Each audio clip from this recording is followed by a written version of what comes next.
Okay, back again for the third hour. Now, I've got a gentleman here by the name of Max Igan are you from Sydney, Max? I'm from Byron Bay, Santo. Pleasure to be on the show. Thanks for asking me on. Wow. Yeah, well, thank you for coming on. That's fantastic because Max is going to share with us some amazing remedies in trust law. So without any further ado, and I did start off talking about trust law. I didn't I didn't talk too much about it. I went straight into the religion / astrotheology. But anyway, thanks, Max. And can I just hand over to you and you can talk away, I guess. Share with us this wonderful remedy with how we can stand in competence when we go to court, please. Thank you. Okay, well, the thing is with trust law, there's an awful lot of disinformation out there about trust law. One of the most important things before you even start going down the path of trust law is to understand who and what you are. And you first basically have to establish your, your preeminent trust with the Creator, whatever you perceive the Creator to be. You've really got to be prepared to stand in that and to stand in that power and to know that you have unalienable rights that were granted to you by God, whatever you perceive God to be, and that nobody in creation has any more rights than you. We are all created equal. It's really important that you approach all of this from a state of heart. It really is. It's one of the big problems I'm finding with it is that people want to go in and attack the system and all of this sort of stuff, and it's not about that. It's about standing in your freedom. That's the basis of all trust law. But what's going on with the governments basically is we're in a trust agreement with the governments, and we don't really realise that we're in this agreement. Now, you, Santo, you've gone through on a video that I saw, you actually went through the history quite well, and it shows how these trusts were established way back by the Vatican and how they basically claimed control of everything. And the problem is that we have never re-established ourselves or never established ourselves as the administrators of our own trust, of our own legal name. And a lot of people that are out there talking about this stuff, they teach people to fear their birth certificate, like this is a certificate of slavery or something. And yes, if you look at it in law and in maritime law, well, it kind of is. But when you step back and you put it back into trust law, it actually becomes a receipt and it becomes your way out. It becomes your ticket of freedom. You've just got to approach it in the right way. Now, people have been asking me to formulate a letter for them, to formulate some sort of a template for them that they can follow. And I'm going to do that, but I've got to do it in such a way that people still sort of do it by themselves, because if it's all about competency. Trust law is all about competency. It's about proving that you are capable of governing yourself. And so if all you're capable of doing is grabbing a template and filling in the blanks, then how competent are you? And how irresponsible would it be for me to simply throw people in half-cocked with a fill-in-the-blanks form? So they've got to understand this. They've got to understand the power that they have. But basically what's going on in the whole arrangement is that your birth certificate shows that you are the grantor and beneficiary of a private trust, a trust agreement that you have with the government. Now, you are the sole shareholder of that trust, that legal name, that all capitals legal fiction that was created on your birth, that appears on your birth certificate. You own all the equity in that name. So you are the sole shareholder. As the shareholder of that, what is essentially a corporation, you are able to appoint your own administrator for that corporation. And you would obviously appoint yourself. And that only leaves one position left in the trust, and that is that of trustee, which is the government's position. So they've tricked everybody into thinking they're the trustee when actually the government is the trustee, but we've never established our role as the administrator of our own trust. So one simple remedy is to actually write to whoever the head of the legal division in your country is. In Australia here it's the Governor-General. In Canada it's the Governor-General. I'm not sure who it would be in England or Ireland. It would be whoever is the head of the, the federal prosecutor or whoever that would be. And you write to them and you say, well, look, I've got this birth certificate here, and it's my understanding that I'm the beneficiary in this arrangement and therefore the sole shareholder of this all capitals legal name. I believe that as the sole shareholder, it's my right to appoint whichever administrator I like, and so I'm appointing myself, this lowercase name, as the administrator of this trust agreement. And seeing as how it is a three-party agreement, and so it's obviously a trust agreement, that really only leaves one position left, and that is the position of trustee. And I believe that that's who you guys are. And so this is what I'm seeing in this birth certificate arrangement. So I can find no evidence to suggest that it's anything other than this. So if I'm wrong with what I've just laid out to you, can you please contact me and let me know? And you have 21 days. If you fail to contact me and let me know, then I will take that as confirmation that what I've outlined to you is in fact correct, and a default judgment, a certificate of default, will be issued to your office. And you wait for 21 days, and they won't answer you because they can't, because that is what's going on, and they don't want to let you know, and they can't really admit it. But if they fail to answer you, well, they've agreed that that's what's going on. So then you issue a certificate of default, you get it all sent by registered mail. So you've got these two documents that basically show that the government has agreed with you that you're the administrator of your own trust, your own legal name. And if you ever receive any fines, like regarding statute law and all this sort of stuff, where there's no actually injured party, well, you can basically lodge these two documents with the court and say, well, look, the government has agreed that I'm the administrator of my own trust, and so I'm the administrator of this court case that's being held for this legal name, and I'm putting forth a motion to dismiss the case.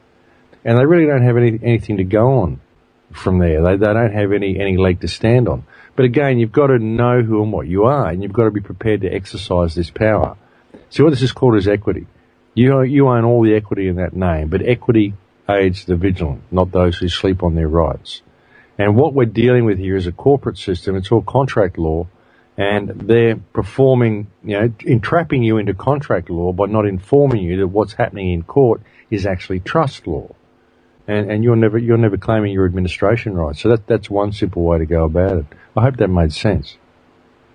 Oh, it made sense for me, yes. That's beautiful. And so equity, is that the same as liability? Well, yeah. I mean, if you're the sole shareholder, then you own all the equity. You put everything in to that corporate name. You own everything that is Santos Bonacci or Santo Bonacci. There's nobody else that can claim any part of you. It's you. So you put everything in. You own all the equity in that name. Equity is king. Equity is everything. If you're the sole shareholder of a corporation, you own all the interest and all the liability for that corporation. You put everything in. You're the one who reaps all the benefit, and if something goes wrong, you're the one who reaps all the disaster. You own all the equity. It's all up to you. You have full liability for that corporation. And if you're the sole shareholder, then of course you're going to appoint yourself as the director or administrator of that corporation. And if you've got employees, then the employees are going to have to take instructions from the administrator in order to carry out action for the beneficiary. And since you are the beneficiary and the administrator, well, no one can remove you as administrator because you're the sole shareholder. You have all say over who appoints the administrator. It's the same as any corporate entity, same as any corporation. Because your all capitals legal person is actually a corporate entity. It's a corporate name. No one actually owns it. You don't own the name. The government doesn't own the name. The name was created by the trust agreement that is your birth certificate. They created this legal entity, and there's a trust agreement going on there with you and the government. And when you were born, they create this birth certificate. Your parents hand it to the government, and they basically put your share of the commonwealth into the hands of the government in trust. And what the government doesn't tell you is that they then register it with this big Vatican trust, and they basically use it to milk you of all your wealth. And that happens simply because we never really come into adulthood. We never actually claim administration rights over our own trust. And we're able to do this by just simply querying them. We don't have to claim that this is who we are. We can't say, okay, it's a fact that I'm the sole shareholder, so it's a fact that I'm appointing myself administrator, and it's a fact that you're the trustee. Because it's not a fact, it's an assumption, it's a presumption. If you claim a fact, then the onus is on you to prove it. But since their whole legal system works in presumptions, what you do is you write to them, you say, well, I'm presuming that it works like this, and that I'm the beneficiary, I have the right to appoint myself administrator, and that you're the trustee. If I'm mistaken, please correct me, because I've looked and I can find no documents or evidence to prove otherwise, and I don't believe any exists. So if I'm wrong, please clarify for me. And if you don't clarify, because I know you're a busy person, then I will take it as acquiescence that you agree to what I've just written here, and a certificate of default will be issued to your office. And you send it to them in registered mail, so you've got a record of it, and you get a receipt that they received the letter. You give them 21 days or something to reply, and then they don't reply, you send them a certificate of default, and with that certificate of default, you could also send them, if you wanted, something like a body corpus or a corporation sole, which would say, this is what my purpose in reality is, because I have established my preeminent trust with the Creator, because I know who and what I am. I know that I'm a divine expression of the Creator, or whatever you perceive yourself to be. This is why spirituality comes very much into it. You've got to know who you are. And you can outline this to the government and say, well, so if you're attempting to enforce any statutes on me that interfere with my ability to be this, as I'm instructed to be by my Creator, then you know, you're in breach of trust. And if you presume yourself to be a higher authority and presume to come between myself and the Creator, knowing that all men are created equal, and that all the laws you've created because you've claimed your divine trust and your divine connection to the Creator, you can't allow me to not claim mine. And if you are presuming to come between me and the Creator, you need to provide me with proof of claim that you're a higher authority than God, because we're not even dealing with a legal matter anymore. When it gets to that point, we're dealing with a spiritual matter. You see, so it's all got to tie into the spiritual aspect. There is no easy fix where you can just go and fill in a form and say, I'm going to send this to the government and they're not going to bother me anymore. Not until you understand who and what you are and stand in that power. Know what equity is and stand in your equity. It's a very, very spiritual thing. That's the way it has to be approached. Yeah, it's Max. It's a bit like, see, I in the last hour I've emphasised, and the hour before actually, I've emphasised how reclaiming dominion and standing up competently is a holistic thing where we understand our spiritual nature, that we are divine, and that is the big picture. If we don't have that part sorted out, it's no use sort of running into court with sovereignty this and sovereignty that, and because we're just using we're just using techniques that we're hoping to that will work, but we don't have that stance of spiritual knowing who we are. We don't stand in competence as a spiritual person, fully knowing what we really, really are. Exactly. Yeah. Exactly. See, a lot of people go to these court cases, they're doing this because they're scared. They don't want to pay fines. They're scared of going to jail. They're scared of the judge. They're doing it all out of fear. And other people go in there and they go, okay, I'm going to go in there. I'm going to tell this judge that he's got no jurisdiction over me. I'm going to go and I'm going to fight him. And I'm going to belittle them. And I'm going to walk out of there feeling superior. So they're not in the right energetic state to begin with. And if you can work it out, you can deal with the whole thing administratively and never even have to go to their courtroom. Not if you're going to magistrate's court for some breach of some statute, because there's no injured party in a statute, so you're not even going to a real court. You're not going to civil court or anything. You're basically going to a private court, and they're getting you to go in there and justify that their rules apply to you by getting you to plead guilty or not guilty. Well, what am I supposed to be pleading to? What, is this a valid law? Who am I even dealing with? Who are you people? You could be a candy company that says that I've eaten the wrong colour candy for the week. Who are you? Are you representing the Queen of England? This crown that sent me this notice, this summons to go to court issued by the crown. Which crown are you? Let's establish that as well. Right to the crown. See, they give you 21 days. If the police come and arrest you and take you to the police station and charge you with the breach of one of their statutes, then they let you go and they send you a summons to go to court 21 days later. It's usually 21 days or longer. So they give you time to actually seek remedy, but nobody does it. So what you do is in that 21 days, as soon as you get your summons to go to court, you write to the Crown and you say, excuse me, I just need to clarify, which Crown are you? Do you represent Queen Elizabeth from the House of Windsor, or do you represent Her Majesty in Right of England, which I believe to be the Crown Corporation of London? And judging by the statutes that you're attempting to enforce upon me, I'm guessing that I'm right, and you're this other crown that isn't Queen Elizabeth. So, seeing as how you're a corporation, if you want me to go to your court and face some of your statute laws, you need to show me the contract that I have with your corporation. Because if you're attempting to enforce a contract upon me that doesn't actually exist, then I'm going to approach the other Queen, the Queen of England, Queen Elizabeth of the House of Windsor, and I'm going to inform her that there has been a breach of my human rights. And she will act upon that, because that is her duty to do so, because she is sworn by the coronation oath to uphold the common law and preserve the common law rights of the people. But she has to be petitioned to do so. If we don't say, hey, these guys are trampling on our rights, and approach the Queen's Secretary and get him to deal with the problem, then they're not going to deal with the problem. You know, if your children are playing up and you don't know it, or you're not even looking, and they don't come and tell you about it, you're not going to know and deal with the problem. So, you know, equity, one of the rules of equity, one of the maxims of equity is that equity honours the vigilant. Equity favours the vigilant, not those who sleep on their rights. So rights only work if you choose to exercise them.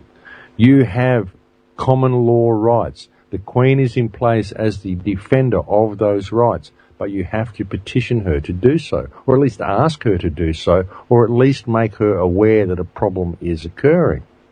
I mean, not to say that she isn't probably one of the main shareholders of the other Crown Corporation anyway, but see, this is how they get away with it. This is just how they get away with it. So you've got to know who and what you are, and you've got to be prepared to stand in that and know that you're free.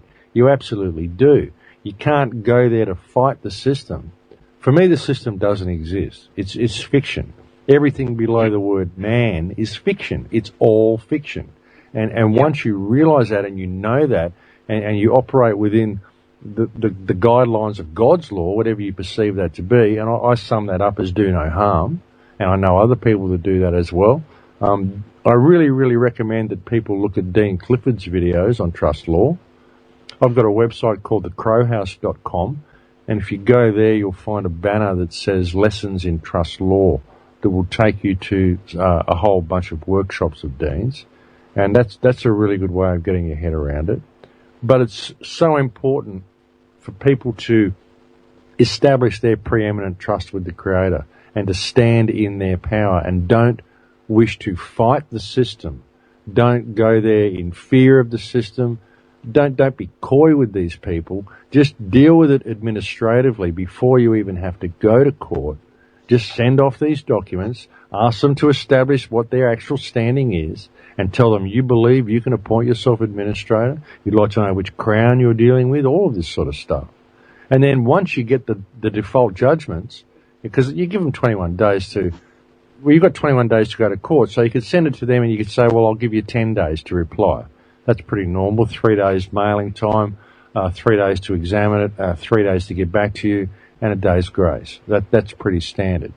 So you send them that. They don't answer. You issue a default judgment. They don't answer that. You take that document and your default judgment and the receipts to show that you sent it registered mail. They received the documents. You've got total agreement of the parties. You go and file it with the court. There need be no case because we have agreement of the parties that there is no jurisdiction, motion to dismiss, and file that with the court.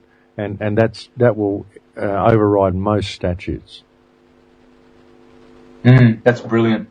So, in a typical scenario in court, you approach the bench when you're asked to come up. You've been fined, speeding or something or whatever, and you will establish with the judge, I'm appointing myself the administrator of the trust, or could you say, Franco Collins had an interesting suggestion. I just wonder whether that would be okay to say. He says that I am the occupant of the office of the General Executor of the estate. Is that? Well, is yeah, that I mean, you could say that. You could say that. It's kind of getting complicated. The less words you use, the better, because words are open to interpretation. It's like even when you say the statement, I am. You know, I am. Therefore I exist because I am. You know, I am. If I'm not, then how am I talking to you? You know, I am. Even when you say I am man, now it's open to interpretation. Okay, well, what's a man? Are you referring to man as in Black's Law Dictionary definition of man? Human being? What's a human being then? A human being is defined in some books as a monster. So what are you? You've claimed to be a man. Can you prove that you're a man? You know, you've created, it's open to interpretation simply by adding one more word. Whereas I am, you know, either you are or you aren't, you know what I'm saying? So you start, the more words you add to a sentence, you start making it open to interpretation. What dictionary are they using for their words? What dictionary are you using for your words? That's a good thing to specify in these documents as well. You know, every word in this document, the meaning of it can be found in Oxford English Dictionary or in Black's Law Dictionary or whatever one you're going to use. But establish what that is if you're going to deal with these people. And say things in the simplest of terms. Absolutely the simplest of terms. Now, if you go to court, as soon as they call your name, you'd say, well, I'm here regarding that matter. They don't even say your name. I'm here regarding that matter. Who are you? Well, I'm the person who was arrested. Well, state your name. You say, well, rather than state my name, it's not really important. It's more important to establish the position that I'm in, the role that I'm playing, and I'm here as the administrator of that account.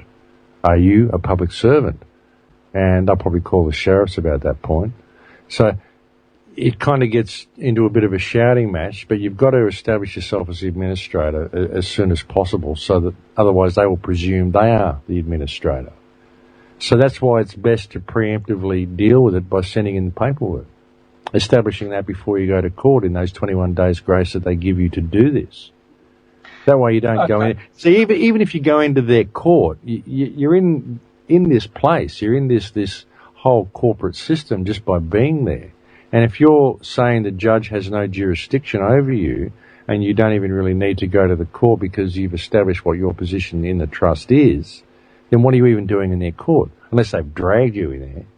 But, you know, if you've gone there of your own accord under a summons because you want to put the judge in their place for attempting to take away your human rights, then is that really honourable? Why do you need to go there if it's a fictional court based on a corporate system and you've established what your standing is? Why do you even need to go to their court unless they drag you there? You know what I mean? So now let's clear this up then. So it's their trust, right? They created the trust. Well, the trust was created by your parents and the government. They signed a document with the government, a certificate of live birth, which entered into a trust agreement with the government where your parents were the grantors. They created this trust with the government where they placed your share of the Commonwealth into the hands of the government with you as the beneficiary. And once you've reached the age of majority, which is I think 14, you can claim that, but you never do. See, that's the thing, because we don't know it exists that way. We don't know it's actually a trust agreement. So we never stand up and claim our right to administer our own affairs. So they administer them for us. And what they do is they appoint themselves as administrator, because we never claim that, because they have control of the trust, because it was registered with the Attorney Regis Trust, which of course gives power of attorney to the registered, you know what I mean? Gives power of attorney to the Crown. So they're governing the affairs now. So they're acting as administrator and putting you in as the trustee and the Crown as the beneficiary. And the Crown Corporation, of course. So that's how it's working. So they're just basically using you to milk everything that you have and milk every resource out of the planet and transfer it into the hands of the Crown Corporation. So that's what's happening, because we never claim our right as the sole shareholder. See, that's the payroll. The fact that you own all the equity. the fact that you're the sole shareholder in that name. They are simply part of the arrangement. And once you've reached the age of majority, you can say, well, thank you very much for looking after my life up to this point, but now seeing as how I'm the only shareholder, I'm appointing a new administrator. And that's putting you back in your rightful position as a public trustee, because that's what you are. You are public servants, you people. And that's the way you have to approach it. So, but see, we never claim that because we don't know it exists, so we never claim that right to do so. But as a sole shareholder, of course you can. I mean, in a corporation, who appoints the CEO? It's the shareholders. And if the CEO is doing a bad job and the company's going down the tube, they vote him out and they elect a new one. Well, we're the shareholder of ourselves. We're the sole shareholder of ourselves. We own all the equity. We just have to take responsibility for the liability and stand in our power and administrate ourselves. So in that analogy, then the justice or the judge or the magistrate is the CEO, and we can say, well, look, we're the shareholders and we don't like the job you're doing, so we're voting you out. I'm going to appoint you. I'm going to appoint myself the administrator, and I ask you to handle the accounting and dismiss the case. Well, even if you do that, you're claiming fact again. You do it on presumption. Mm-hmm. You do it on presumption. I've come here on the understanding that as the sole shareholder, I can appoint myself the administrator. So I've come here as the administrator and look at the judge and say, are you a public servant? Because if you are, then you're a public trustee. I mean, I've come here under that presumption. Why? Are you guys saying something different? If you're claiming that you have administration rights over this all capitals legal person, please tell me under whose authority you're claiming that. And back it up. I mean, show me proof of claim, because I'm the sole shareholder here, and only shareholders can appoint administrators. So I've come here under the assumption that you're the trustee, and they have to then prove you wrong, because it's all about presumption, isn't it? When you're in court, it's all about presumption. So you're just presuming that this is what's happening. I've actually lodged documents and said I didn't want to come down here, but you guys insisted, and so now I've come down here as the director and CEO of this legal person in order to have a chat in front of the trustee to inform you that I don't appreciate you messing with my company, because I'm the one who calls board meetings for my legal person, not you guys. I have no contract with your corporation. Yeah, beautiful. And I wonder, do you know anyone, or have you yourself asked that question in a court? Are you a public servant to the judge? I haven't myself. I haven't been to court for a while. I just don't seem to attract that energy. But I mean, like I said, it's not about me going to court. I don't really want to battle anyone. I just want to have humanity know that they're free. I've been trying to tell them I've done so many shows trying to explain how reality works to people and just let people know that they are free. And what I find exciting about trust law is I can say, well, look, now if you view your birth certificate from the right perspective and look at the arrangement you're actually in with the government, I can prove that you're free. Do you feel free yet? Because I think it's really important that humanity realizes that they are free, and that we start putting these governments back into their rightful place as public trustees, and realize what a terrible job they're doing as trustees, because all of these wars and the fracking and all the stuff that's going on the planet at the moment is because the trustees are out of control, because we, the shareholders, are not appointing the correct directors of our trust. And that's what it all comes down to. It's pretty simple when you see it like that, isn't it? It's just so simple. It is. It's absolutely simple. See, that's the thing. People make it very, very complicated, but really the truth is so simple. It's so ridiculously simple that most people simply can't see the forest for the trees.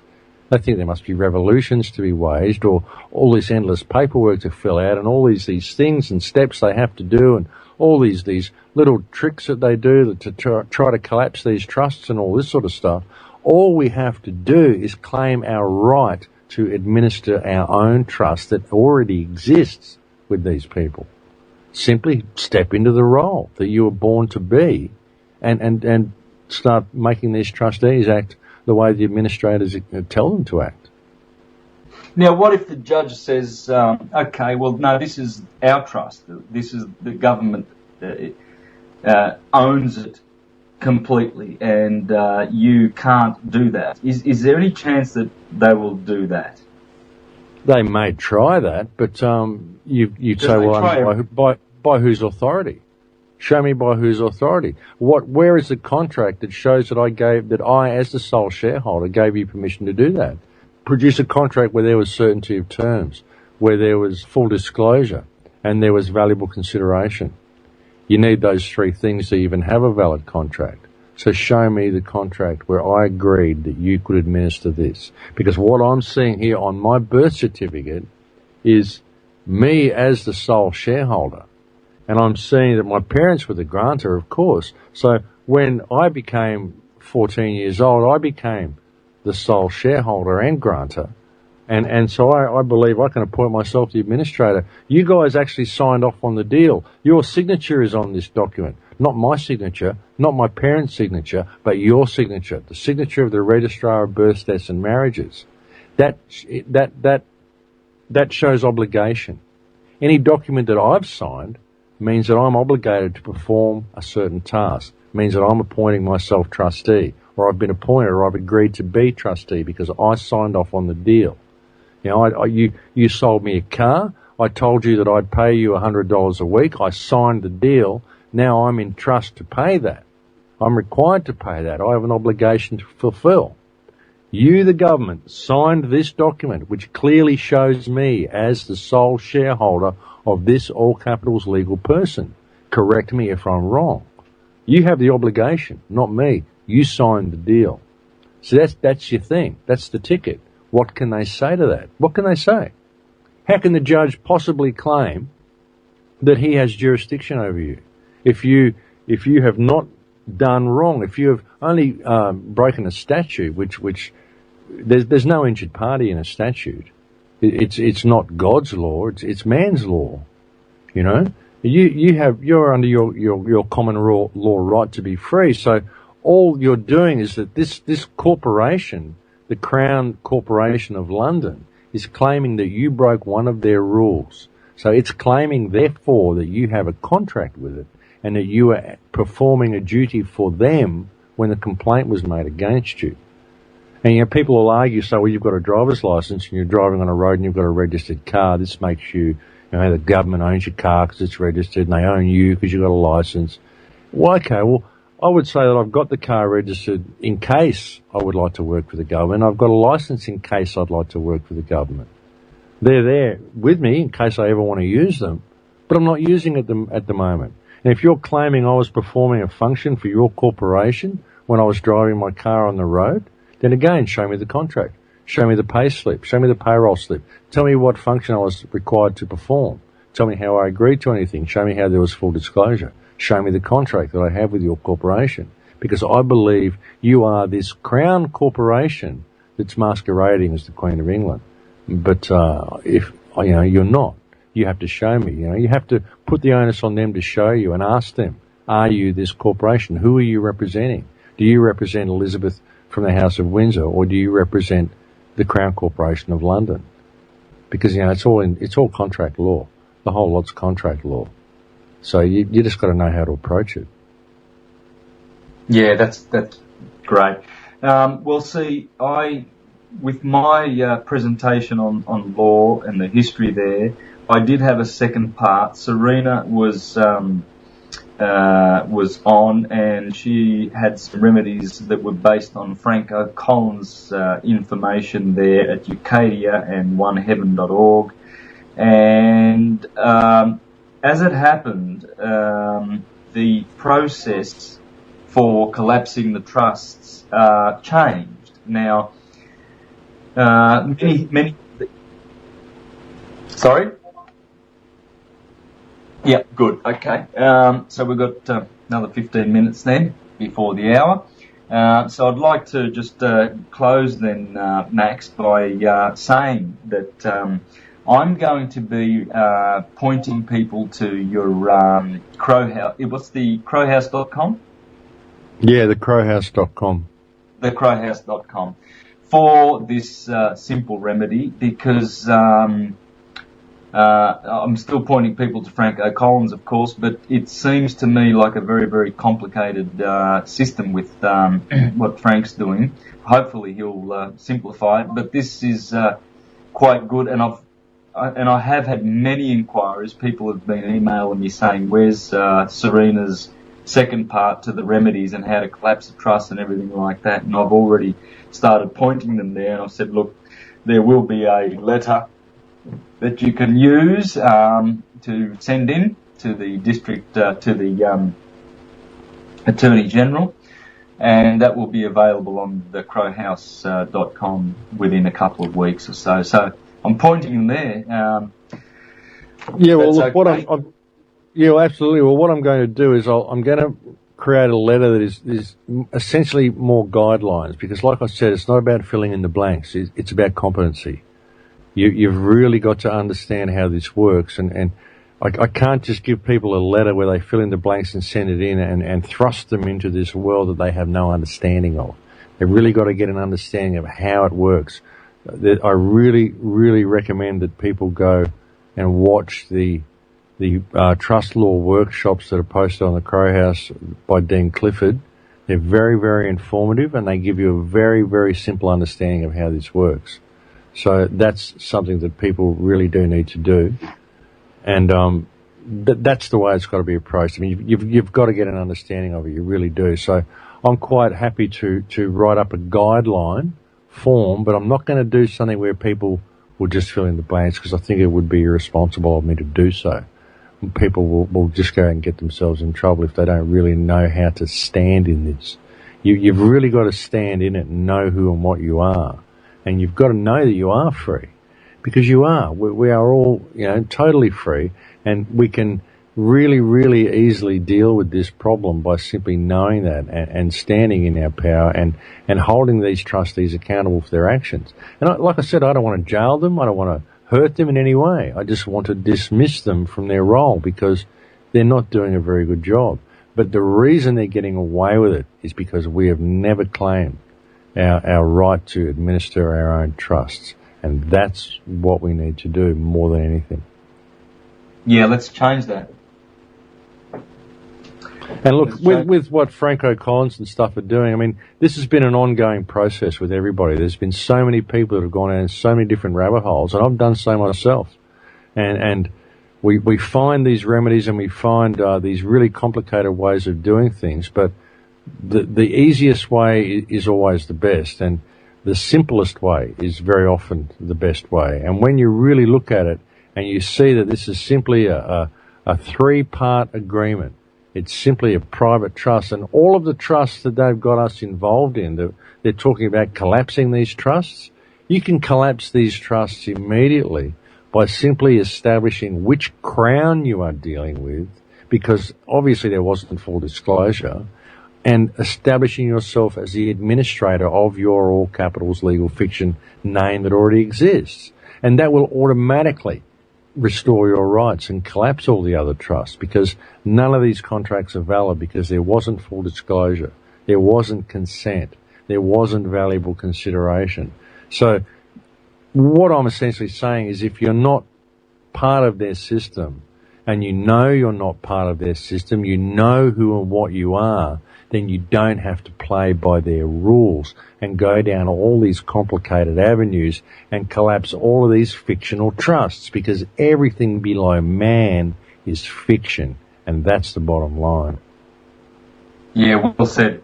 Yeah, that's so true. Yeah, very good. Thanks, Max. Appreciate you explaining all this, and I hope that everyone's benefited from that, and they can go to your website and study up on it. And I do recommend Dean Clifford. I was watching him today, and he's very good. He's got this is the remedy that he's sharing with people, and he's doing wonderful things. He's got a beautiful manner about him, and he's very clear. very concise, and he explains things so well. He's got just a whiteboard and some markers, pretty much how I do my presentations, quite simple, not too complicated. And it looks like he's onto something there, so we can look forward to that. It certainly makes me rejoice because I don't like complicated things, and I've had a bit of a struggle with the process that was suggested by Franco Collins, so I'm looking forward to this. Yeah, well, it's very simple, really. I mean, it's always hidden in plain sight. It really is, and it's very empowering to find it. It really is. But I mean, all credit to Frank's work as well. I mean, it's been an ongoing process for all of us to get to this high harmonic. But that's basically where we're going, and it's all part of the awakening process. So everybody's work's been valid, and it's all added to the final understanding, really. Well, this is it. And Franco Collins has got help from many, many people, and he's forever accepting the help, and which is good because he can't do it all on his own. But he has a wealth of information. He has gone deep into the history, and I've learned most of what I'm doing through him. So I always point people to his information because it is so deep and so profound. He's discovered a lot of this dark history. And before I stumbled across Franco Collins, I was doing I was into all the other guys like your Rob Menards and your Tim Turner and stuff like that, which are great. You know, they're great. But when you understand trust law, it seems that it has edge over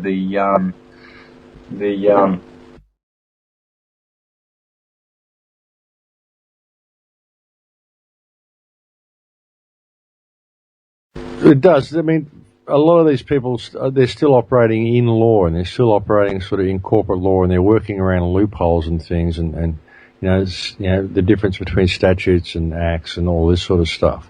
But they're really not looking at it from a perspective of trust law, and you'll never ever be free until you can look at it from that perspective. But most of all, like I said at the beginning, you've got to establish your preeminent trust with whatever you perceive the Creator to be. You've really got to know who and what you are, and stand in that, and know that nobody is any better than you. We are all equal in the eyes of God, and that's where you have to be. And don't fear these people. Don't fear the suits. Don't fear any of this stuff, and don't even go to court if you can help it. I mean, courts are even designed in such a way as to put you in fear and to help you lose your power and your energy as soon as you walk in there. They're just geometrically designed to do this. And the whole energy of the place, it's designed to take your power away from you. So even once you know this stuff, it's very difficult to go in there and stand in it. So rather than go through all that discomfort, deal with it administratively because you have the power to do so. You've just got to do it. You've just got to seek this remedy. And your argument isn't with the court anyway.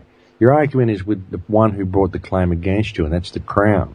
So you need to direct your correspondence to the Crown and establish what authority they actually have over you. And once they don't respond to your affidavits and you've got record of it all, then they've agreed by default, because it's all about presumption, and claims that are made that aren't rebutted then stand as facts. And so that's it. You've got everything that you need to dismiss the case. Too good. Thank you very much, Max. I appreciate you coming on and helping us that. You've been busy presenting tonight, and so you've just come home from that, and here you are sharing this with us. So I'd like to thank you very, very much, and we need to keep in touch with this and work forward. Go forward. Thank you so kindly. And my pleasure. Thanks for asking me on, Sam. No worries. And now I'll drop you off then from Skype if I know how to do that, or you can just... Oh, thank you. Jack's going to do that, and then I'll just spend the next 5 minutes winding up. How's that? See you then, Max. Okay, guys. Bye-bye.